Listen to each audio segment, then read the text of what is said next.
everyone, Josh here, WarGamingNewb Historical, back with another hobby vlog. This time around it is the project list that I started back in September regularly.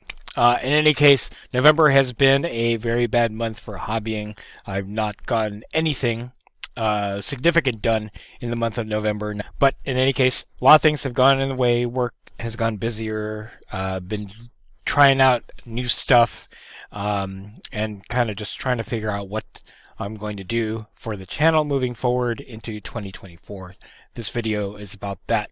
I'm going to go through the project list briefly and then talk about what I'm planning for 2024. This is a talking head video. I think I'll throw in some video of miniatures at the end just so that we have something else to watch other than these documents that I'm showing on the screen. All right.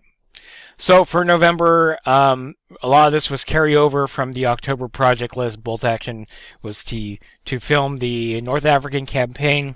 I did not get a chance to build any new terrain. I did not get a chance to film the firefight report. That is still in the works.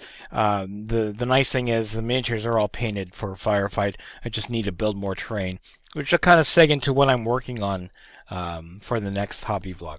I did not do any prep for the Crete campaign, so none of that stuff, none of those bullet points under there are done. Nothing was done on the British area of the bolt action project lists, and I did not do the Japanese weapons team. I did not paint them. Victory at Sea, again, nothing's been done. All the ships are painted. I just need to make some time to learn the rules again and then start filming the Tokyo Express solo campaign, which would be a great way to, obviously introduce people into Victory at Sea with the two-player starter. I did not continue any work on the IJN fleet box. However, I did do a couple things in the black powder section of this project list. I do have complete Scots Greys bolded because that is my priority for December. I have 2 stands left, and then I'm going to film a follow-up to the July Cavalry Challenge in December, so that's pretty horrible. I did complete the 8-man stand of Old Guard Chasseurs.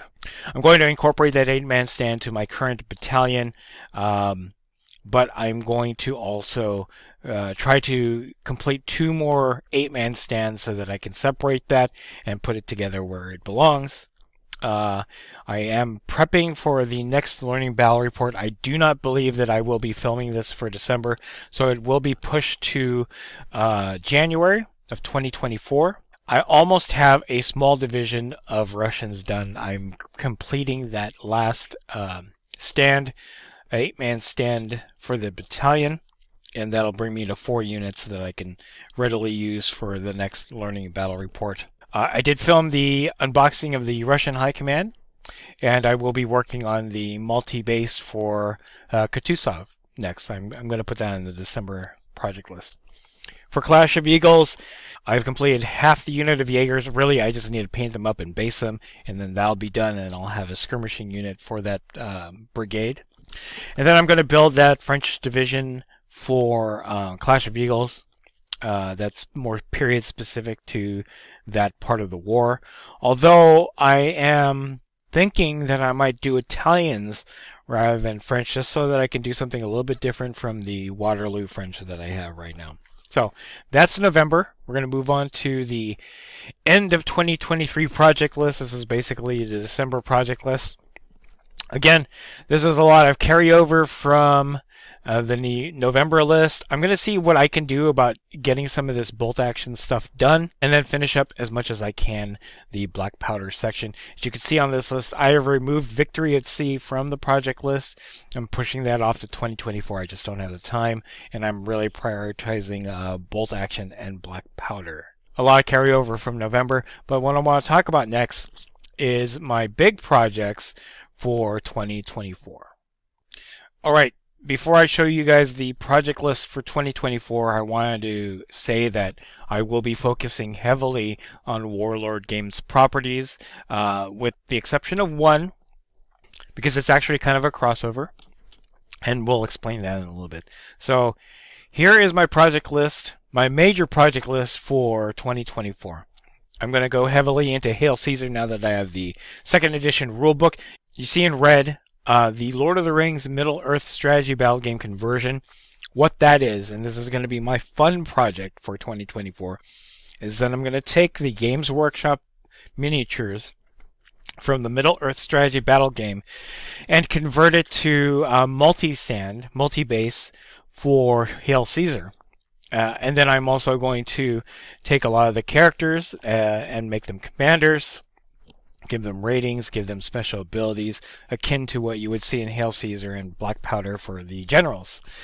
And at that point, hopefully recreate some of the major battles of Lord of the Rings using the Hail Caesar rule set. This is just a passion project for me. And I don't know when I will actually have anything significant done with that.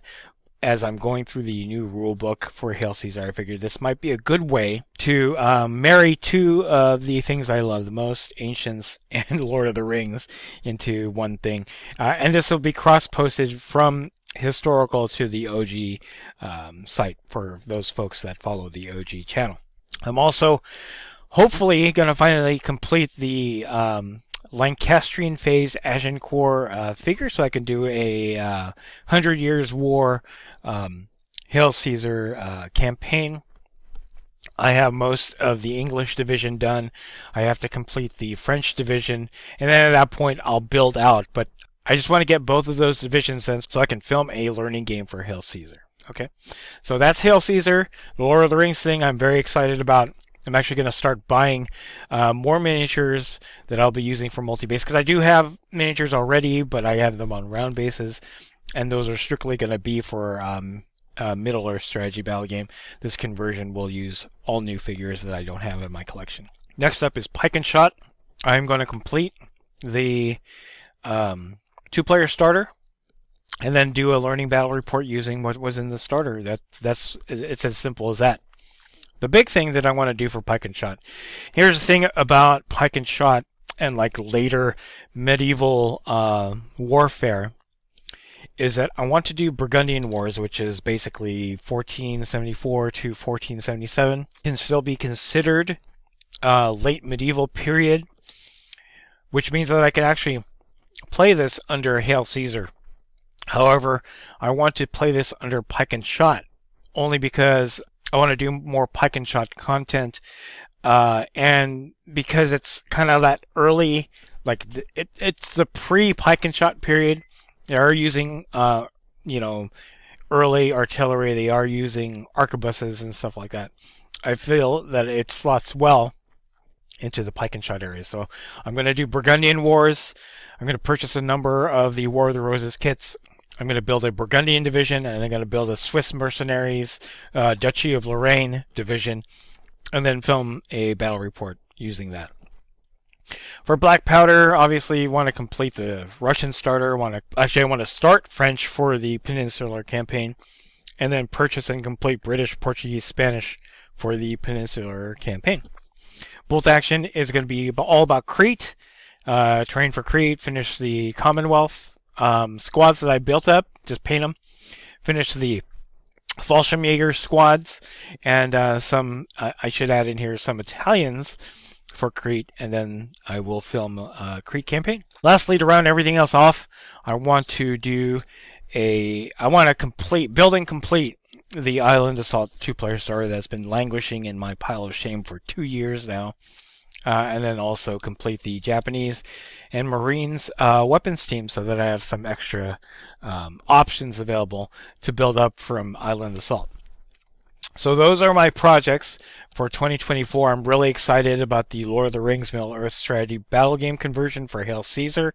I'm also very excited about the Burgundian Wars. Hopefully that'll be something of interest to you. So I'm going to show off some miniatures, and then we're going to end the video over there. All right, guys, here it is. Finally, my Russian division for Black Powder, my first one. It's kind of small, but it'll do what it needs to do for the last learning game of the year that I'll be filming hopefully soon against the French. Just wanted to be able to field something different. As you can see, I have 2 line battalions, one right there, one right there. I have cavalry right there, a battery or artillery piece, and then the commander. And I'm very happy to have this completed finally.